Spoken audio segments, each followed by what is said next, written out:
کارمند مرکز نظارت دولتی سنتر اپیدمیولوژی شهر پنجگین حسن سعیدو در طول سابق کاری بار اول با چنین بیماری صورت خطرناک کووید 19 روبرو شده بود.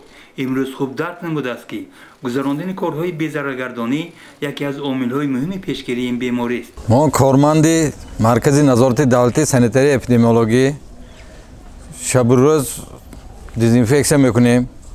بلند آشیانه‌های درونای شهر بگاه بعد کار آدم‌ها کم با ماشین‌های آتش نشانی با پلیوالکاهای ودکانال تمام درونای شهر نزدای بازار درونی بازار نزدای بانک‌ها نزدای بالنیس‌های کلان جایی که دمان نقشه بندی کردگی همون‌ها دزینفکسیون میکنیم. بی‌ضررگردانی از طرف شب کار میشد که آدم کم بعد ساعت 6 ما تمام پردیس دویا بلند آشیانه پست همه بی‌ضرر میگردونیم.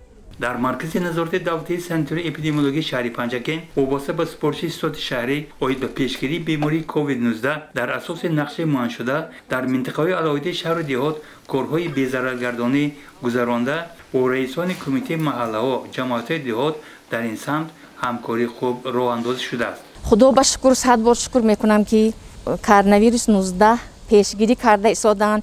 خدا با شکر کسلی‌ها کم شده ایستاده است.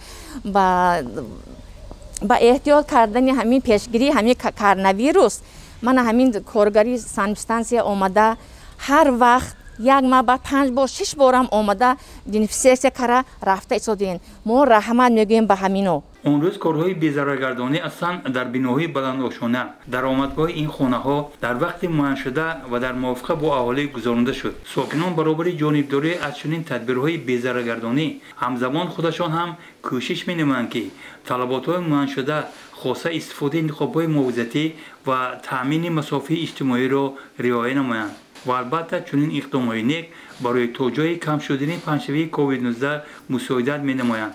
هرچند که در این سمت احوال کمبودی‌ها از جمله رعایت نکردن مسافه اجتماعی و استفاده نبردن نقاب‌های محافظتی در جاهای جمعیتی از جمله بازار دیگر فروشگاه‌ها به نظر مشاهده می‌رسند.